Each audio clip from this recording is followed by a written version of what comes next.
कभी सोचा है कि हमारे हाथ में जो भी प्रोडक्ट आता है उसकी एक अपनी कहानी होती है। और पता है वो कहानी शुरू कहाँ से होती है? एक वेयरहाउस के दरवाजे से।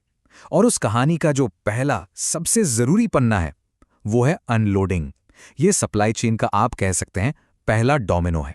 अगर ये सही गिरा तो पूरी लाइन एकदम परफेक्ट चलती है, पर अगर ये जरा सा भी लड़खड़ाया ना तो समझिए पूरी की पूरी चेन बिखर सकती है। तो आज हम इसी यात्रा के हर एक पड़ाव को ना जरा करीब से देखने वाले हैं।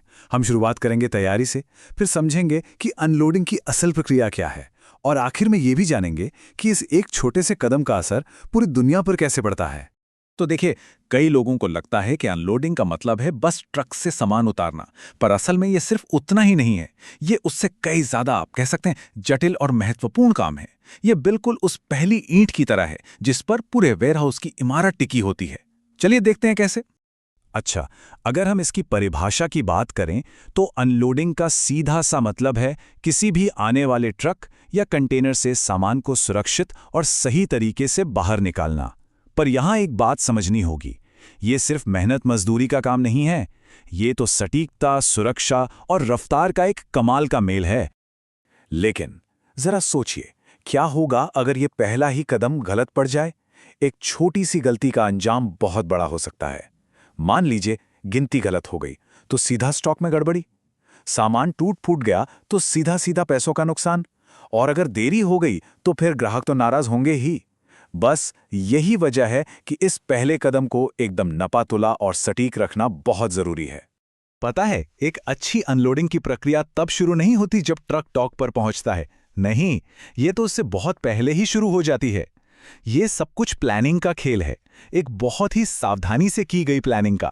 इसे हम कह सकते हैं तूफान से पहले की शांति। और ये तैयारी जो है ना, ये 3 लेवल पर होती है।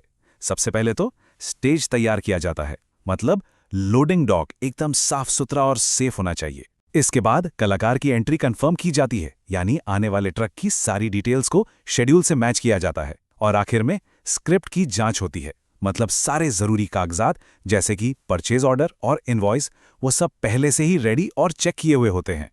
तो ठीक है, एक बार जब सारी तैयारियां पूरी हो गईं, तो असली एक्शन शुरू होता है।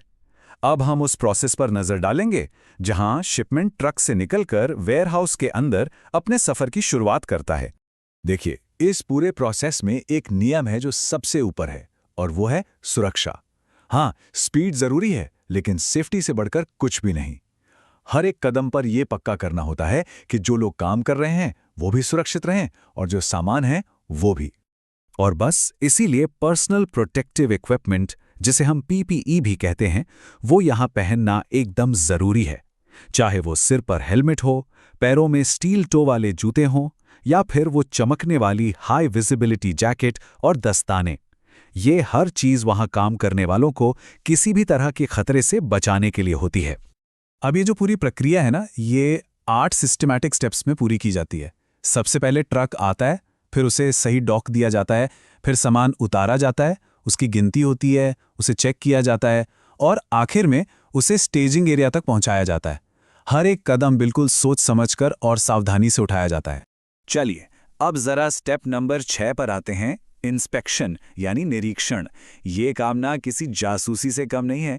टीम हर एक पैकेज को बहुत ध्यान से जांचती है, कहीं कोई टूट फूट तो नहीं है, प्रोडक्ट की क्वालिटी वैसी ही है जैसी होनी चाहिए, और अगर खाने पीने का सामान है तो उसकी एक्सपायरी डेट भी चेक की जाती है।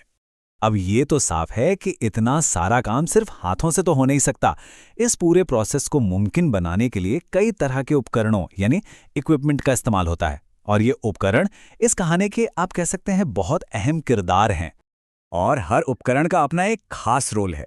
जैसे फॉकलिफ्ट है, वो भारी भरकम पैलेट्स उठाता है। फिर हैंड पैलेट ट्रक हैं जो छोटे मोटे मूवमेंट के लिए बेस्ट हैं। कन्वेयर बेल्ट तो एक नदी की तरह सामान के फ्लो को बनाए रखते हैं, और जब मामला बहुत ही ज्यादा भारी सामान का हो तो वहां क्रेन अपना काम करती है। तो चलिए अब बात करते हैं उन मुश्किलों की जो इस प्रक्रिया के दौरान आ सकती हैं, और साथ ही उन प्रोफेशनल तरीकों की भी जिनसे इन मुश्किलों को आने से रोका जा सकता है। हाँ, तो अनलोडिंग की इस कहानी में कुछ विलन भी होते हैं, जैसे सामान का डैमेज हो जाना, या फिर जितनी क्वांटिटी मंगाई थी उतनी न मिलना। कभी कभी टीमों में कोऑर्डिनेशन की कमी से देरी हो जाती है, या फिर कोई मशीन ही अचानक खराब पड़ जाती है। ये वो चीजें हैं जो पूरे ऑपरेशन को पटरी से उतार सकती हैं। लेकिन जहां विलन है वहां हीरो भी होते हैं, और यहां हमारे हीरो हैं बेस्ट प्रैक्टिसेस, जैसे वर्कर्स की रेगुलर ट्रेनिंग, हर काम के लिए सही इक्विपमेंट का इस्तेमाल, टीमों के बीच एकदम क्लियर कम्युनिकेशन, और हाँ, स्टैंडर्ड ऑपरेटिंग प्रोसीजर्स यानी एसओपीज को सख्ती से फॉलो करना। ये वो तरीके हैं जो पक्का करते हैं कि ऑपरेशन हमेशा ट्रैक पर रहे। अच्छा, अब जरा इस प्रोसेस से थोड़ा जूम आउट करते हैं और इसकी बड़ी पिक्चर को देखते हैं, क्योंकि एक अच्छी अनलोडिंग का असर सिर्फ वेयरहाउस की चारदीवारी तक ही नहीं रहता, ये बहुत आगे तक जाता है। देखिए, एक एफिशिएंट अनलोडिंग प्रोसेस के फायदे हर तरफ हैं। इससे लागत तो कम होती ही है, साथ ही ट्रक भी जल्दी फ्री होकर वापस जा पाते हैं, जिससे टर्न अराउंड टाइम कम हो जाता है। और इसका सीधा असर पड़ता है पूरी सप्लाई चेन की स्पिरिट पर और आखिर में जाकर कस्टमर के सेटिस्फैक्शन पर। तो बात का सार ये है कि एफिशिएंट अनलोडिंग का मतलब सिर्फ तेजी नहीं है, ये एक्यूरेसी, सेफ्टी और मैनेजमेंट का खेल है।